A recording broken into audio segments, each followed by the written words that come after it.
The religious ceremonies of coronation, that is Rajyabhishek, started with Mounji Bandhan ceremony of Shivaji Raje. This ceremony is given as importance as new birth of a person. Tuladan is a ceremony in which a man is weighed with various items like gold, silver, sugar, and many other auspicious things, and the things are donated. Tuladan ceremony was also performed. Shivaji Raje's marriage ceremony was arranged with his wives once again. On the previous day of coronation, whole Fort Raigad was lit with yellow lights.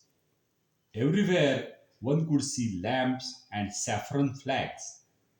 4 hours before dawn, ceremony was started in the palace.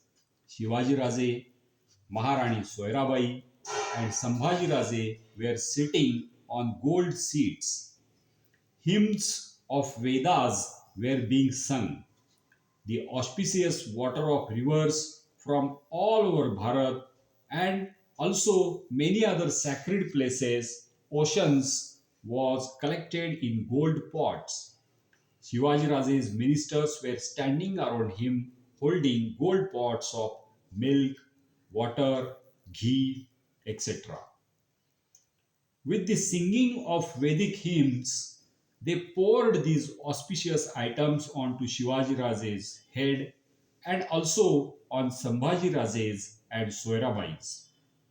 The rivers from which water was collected were not in Hindavi Swaraj at that time, but their water was collected because Shivaji Raje wished to free them all from clutches of foreign rulers. This indicates that Shivaji Raje did not care only about Hindus of Maharashtra, but about Hindus all over Bharat. It was followed by a shower of hot water. In this ceremony, the king is treated like God Vishnu.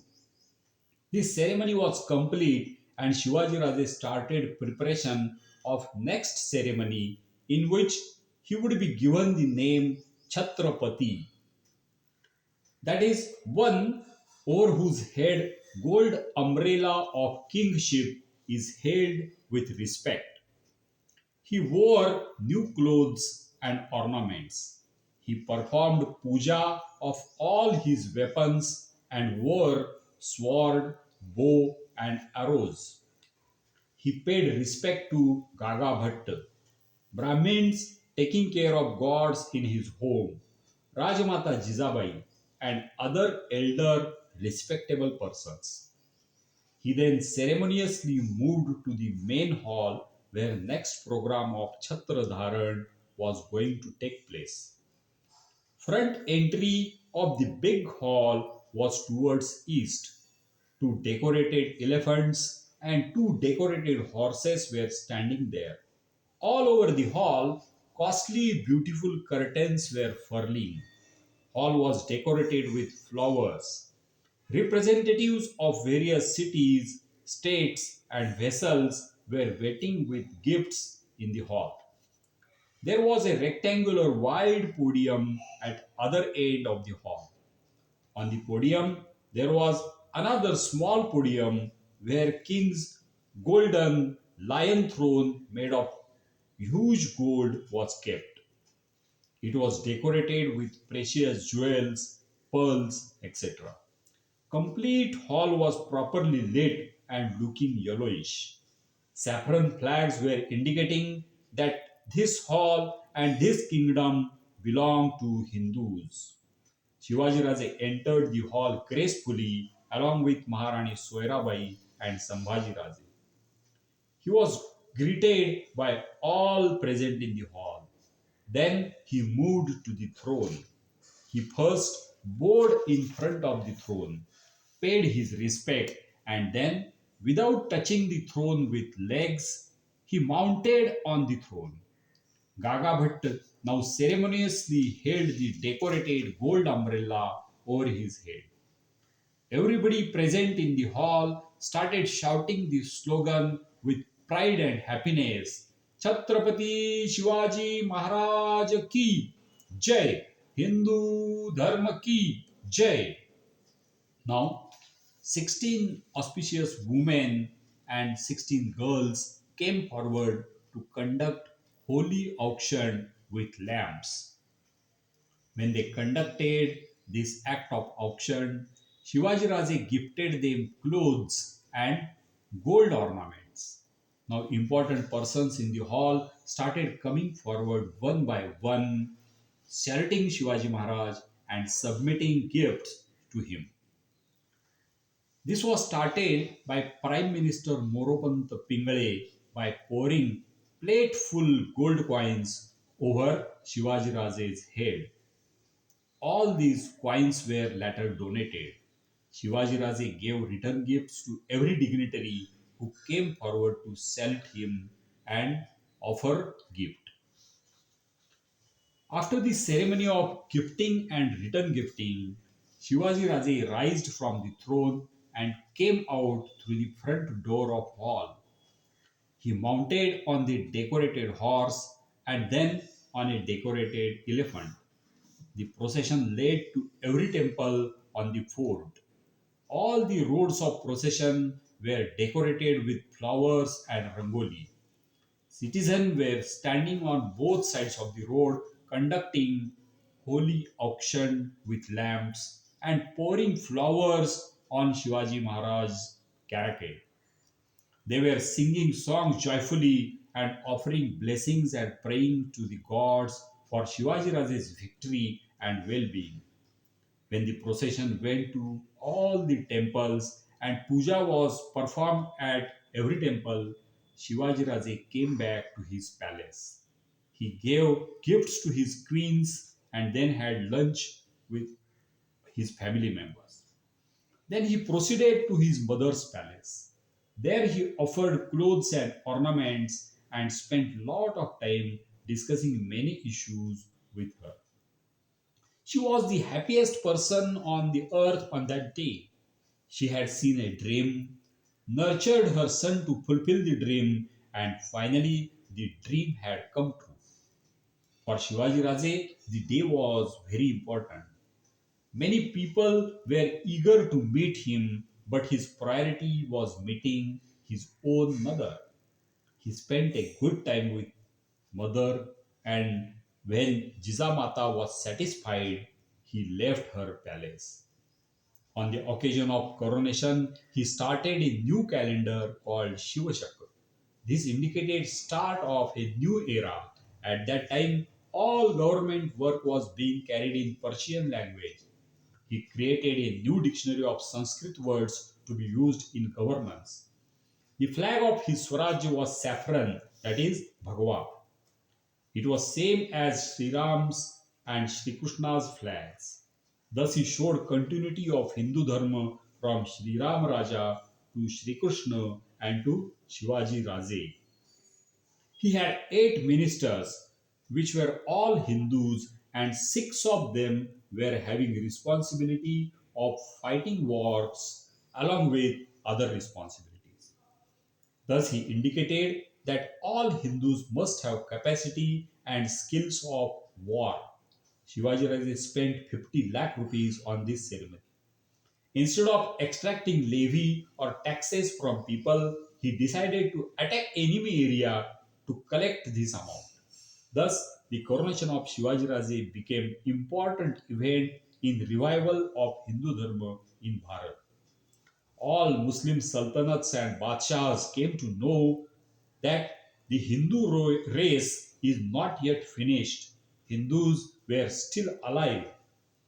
They are in a poor state all over the country, but not completely dead. Hindus will fight back to save their religion. Shivaji Raje became ideal for other Hindu kings all over Bharat for reviving the tradition. His brother in Tanjavur, Ekoji Raje, conducted his own coronation there soon after. After this ceremony, a Muslim chieftain of Mughal army came to meet him. Shivaji Raje did not grant him permission of meeting immediately. He first inquired all the details, verified with his own sources, and then allowed a meeting.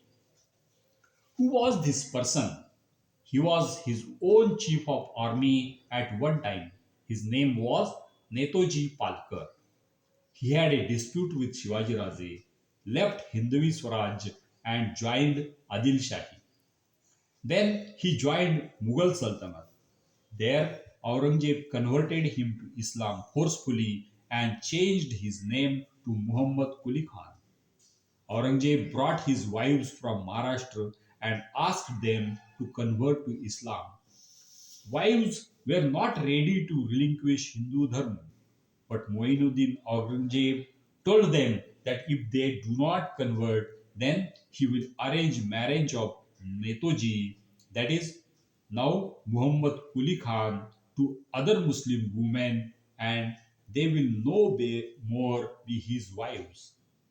Due to this threat, the wives agreed, converted by his pressure, and their marriages were once again conducted as per Islamic tradition.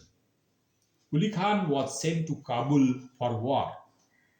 He tried to escape but failed. When he came to know that his next mission is in Maharashtra, he was very, very happy. Through that expedition, he came to Maharashtra. He succeeded in escaping from the Mughal camp and reached Shivaji Raje's kingdom. He begged to come back into Hindu Dharma. Shivaji Raje agreed and persuaded the Brahmins to conduct the ceremony. This was very important because at that time Hindus were getting converted to Islam forcefully and there was no return path to Hinduism. Shivaji Raje created the path, helped the Brahmins to establish the process, and gave them protection. After the reconversion to Hindu Dharma, there would be many problems for Netoji. His caste members would not accept him in the caste and he may remain outcasted. To avoid this situation, Shivaji Raje arranged marriage of his daughter with Netoji's son Janoji. He arranged a dinner among himself, Netoji, and other important chieftains. Thus, he established Netoji's return to Hindu Dharma with pride and proper social status. This was an important step in his life which saved Hindu Dharma in Bharat. Earlier also, Shivaji Raje had done the same act when his relative Bajaji Nimbalkar had been converted to Islam by Adil Shah and wanted to return to Hindu Dharma. At that time, he had arranged marriage of his daughter Sakhubai with Bajaji's son Mahadev. In today's situation also, this vision of Shivaji Raje is very important to save India from complete Islamization. After coronation, Shivaji Raje was called Chhatrapati Shivaji Maharaj. He decided to bring all kings in South Bharat together and create a major force against the Mughals and foreign invaders. He also had a mission of throwing out the cruel Pathan warriors from India to achieve his goal and establish Indian unity. He sent his minister to Bhaganagar. What happened next? We will see this in our next episode. Till then, like this video, share and subscribe this channel. Chhatrapati Shivaji Maharaj ki Jai.